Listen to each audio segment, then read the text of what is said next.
दोस्तों, जैसा कि आप सभी देख रहे हैं, इस समय पूरे मिडिल ईस्ट का माहौल बेहद तनावपूर्ण हो चुका है। चारों तरफ युद्ध जैसी स्थिति बनती दिखाई दे रही है। कभी ईरान अमेरिकी सैन्य ठिकानों पर मिसाइल हमले कर रहा है, तो कभी अमेरिका भी जवाबी कार्रवाई में पीछे हटने को तैयार नहीं दिख रहा।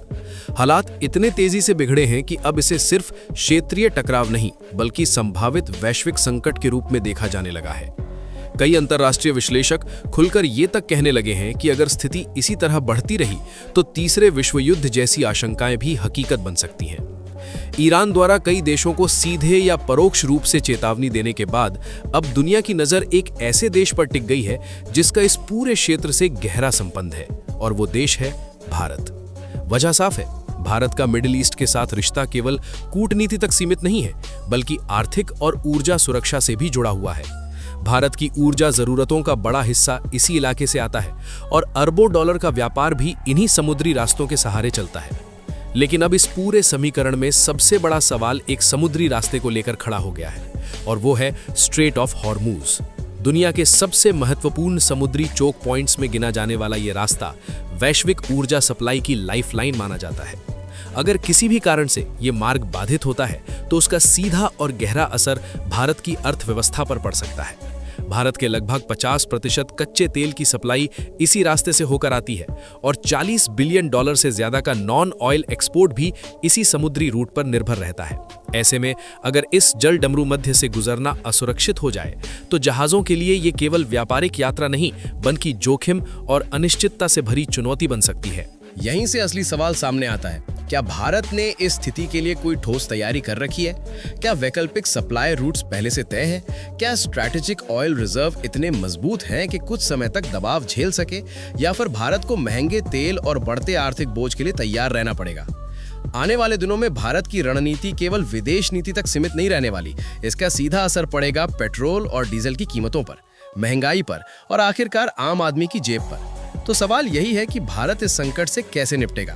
क्या कूटनीति से रास्ता निकलेगा या आर्थिक झटका लगभग तय है?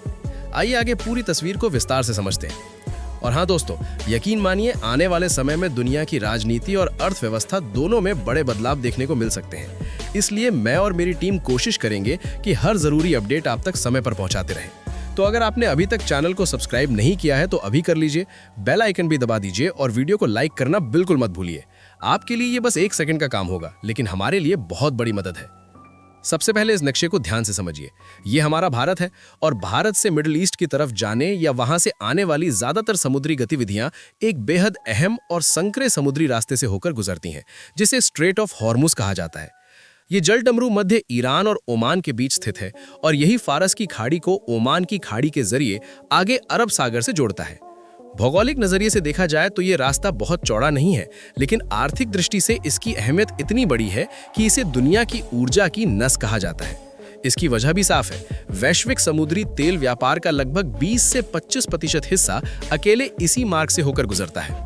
हर दिन करीब 20 से 21 मिलियन बैरल कच्चा तेल इसी रास्ते से दुनिया के अलग अलग देशों तक पहुंचाया जाता है। Saudi Arab, Iraq, Kuwait, United Arab Emirates और खुद ईरान जैसे बड़े तेल उत्पादक देश अपनी सप्लाई के लिए इसी समुद्री रास्ते पर निर्भर रहते हैं।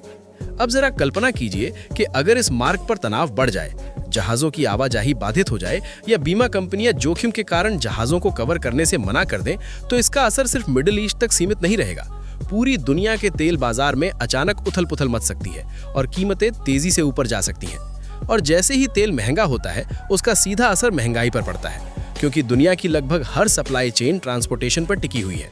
जहाज, ट्रक, कंटेनर शिपिंग और एयर कार्गो, इन सब का संचालन बड़े पैमाने पर पेट्रोलियम उत्पादों पर ही निर्भर करता है। डीजल और पेट्रोल कच्चे तेल से ही बनते हैं। ऐसे में अगर कच्चे तेल की सप्लाई प्रभावित होती है तो सबसे पहले ईंधन महंगा होगा। ईंधन महंगा होगा तो ट्रांसपोर्टेशन की लागत बढ़ेगी, और जब ट्रांसपोर्ट महंगा होगा तो खाने पीने की चीजों से लेकर रोजमर्रा के लगभग हर सामान की कीमतों पर उसका असर दिखाई देगा। इलेक्ट्रॉनिक्स से लेकर रोजमर्रा के कई दूसरे सामान तक महंगे हो सकते हैं। दरअसल ऐसी कोई चीज ढूंढना मुश्किल है जो किसी न किसी स्तर पर ट्रांसपोर्टेशन पर निर्भर ना हो।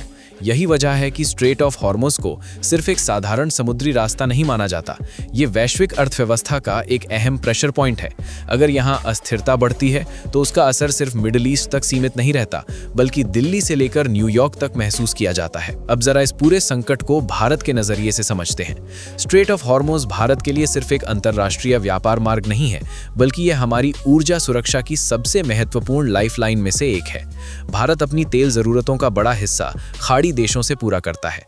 करीब 50% कच्चा तेल और 54% से ज्यादा LNG इसी समुद्री मार्ग के जरिए भारतीय बंदरगाहों तक पहुंचती है। कतर से आने वाली गैस हो या इराक और सऊदी अरब से आने वाला कच्चा तेल, इन सभी की सप्लाई इसी रास्ते से गुजरती है। यानी इस समुद्री मार्ग की सुरक्षा सीधे भारत की अर्थव्यवस्था और आम लोगों की जेब से जुड़ी हुई है। इसी वजह से भारतीय नौसेना समय समय पर ऑपरेशन संकल्प जैसे मिशनों के जरिए इस क्षेत्र में समुद्री सुरक्षा बनाए रखने की कोशिश करती रही है। लेकिन मौजूदा हालात पहले से कहीं ज्यादा जटिल दिखाई दे रहे हैं। ईरान, इजराइल और अमेरिका के बीच बढ़ते सैन्य तनाव ने पूरे इलाके को लगभग युद्ध जैसी स्थिति में धकेल दिया है। कुछ रिपोर्ट्स के मुताबिक ईरान की इस्लामिक रेवोल्यूशनरी गार्ड कॉर्प्स ने चेतावनी दी है कि अगर हालात और बिगड़ते हैं तो इस जलडमरू मध्य से जहाज़ों की आवाजाही प्रभावित हो सकती है। अगर ऐसा होता है और ये स्थिति लंबे समय तक बनी रहती है तो इसका सबसे बड़ा असर भारत जैसे देशों पर पड़ सकता है। आंकड़ों पर नजर डालें तो नवंबर से दिसंबर 2025 के दौरान भारत अपनी जरूरत का करीब 40% कच्चा तेल इसी रास्ते से आयात कर रहा था। लेकिन जनवरी और फरवरी 2026 के हालिया आंकड़ों के अनुसार ये निर्भरता बढ़कर लगभग 50% तक पहुंच गई थी। पिछले साल भारत रोजाना करीब 2 मिलियन बैरल तेल आयात कर रहा था, जबकि इस साल ये आंकड़ा बढ़कर लगभग 2.6 मिलियन बैरल प्रतिदिन तक पहुंच चुका है। यानी भारत ने इस समुद्री मार्ग पर अपनी निर्भरता कम नहीं बल्कि बढ़ाई थी। और ठीक उसी समय ये भू राजनीतिक संकट और गहराता चला गया। अब सबसे बड़ा सवाल यही है कि क्या भारत के पास इसके विकल्प मौजूद हैं?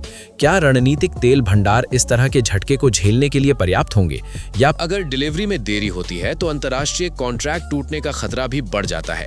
ऐसे में विदेशी खरीदार इंतजार करने के बजाय दूसरे देशों की तरफ रुख कर सकते हैं और इसका सीधा नुकसान भारतीय एक्सपोर्टर्स को उठाना पड़ सकता है। अब सवाल यही उठता है कि इस स्थिति में भारत के पास विकल्प क्या है? पहला विकल्प है स्ट्रेटेजिक पेट्रोलियम रिजर्व का इस्तेमाल, यानी देश के पास जो आपातकालीन तेल भंडार मौजूद हैं, उनका उपयोग करके कुछ समय तक घरेलू सप्लाई को स्थिर रखा जा सकता है ताकि बाजार में अचानक कोई बड़ा झटका न लगे। दूसरा कदम हो सकता है सप्लाई डाइवर्सिफिकेशन, यानी तेल की खरीद को अलग अलग देशों में फैलाना। रूस और अमेरिका जैसे सप्लायर से आयात बढ़ाकर भारत अपनी निर्भरता किसी एक क्षेत्र या समुद्री मार्ग पर कम करने की कोशिश कर सकता है। तीसरा विकल्प है वैकल्पिक कॉरिडोर को सक्रिय करना, जैसे international north south transport corridor और रेड सी के जरिए उपलब्ध दूसरे समुद्री रास्ते। इन मार्गों के इस्तेमाल से व्यापार और ऊर्जा सप्लाई के लिए नए विकल्प तैयार किए जा सकते हैं। चौथा और अहम कदम है भारतीय नौसेना की मौजूदगी को और मजबूत करना। अगर इस क्षेत्र में सुरक्षा बढ़ाई जाती है तो व्यापारिक जहाजों को सुरक्षित रास्ता मिल सकता है और शिपिंग कंपनियों का जोखिम भी कुछ हद तक कम किया जा सकता है। फिलहाल भारत इस सैन्य टकराव का हिस्सा नहीं है, लेकिन इसका आर्थिक असर जरूर महसूस कर रहा है। ऐसे में असली सवाल यही है कि क्या भारत इस चुनौती को एक अवसर में बदल पाएगा या फिर ये भू राजनीतिक तनाव हमारी अर्थव्यवस्था को बड़ा झटका देगा। आपके मुताबिक ऐसे समय में भारत को सबसे पहले कौन सा कदम उठाना चाहिए? अपनी राय जरूर बताइए। और दोस्तों, ये थी आज की बड़ी खबर जिसे हमने काफी रिसर्च और मेहनत के बाद आपके सामने रखने की कोशिश की है। अगर आपको ये जानकारी उपयोगी लगी हो तो वीडियो को लाइक जरूर करें, चैनल को सब्सक्राइब करें और अपने दोस्तों के साथ भी शेयर करें ताकि ज्यादा से ज्यादा लोगों तक ये जानकारी पहुंच सके। जय श्री राम।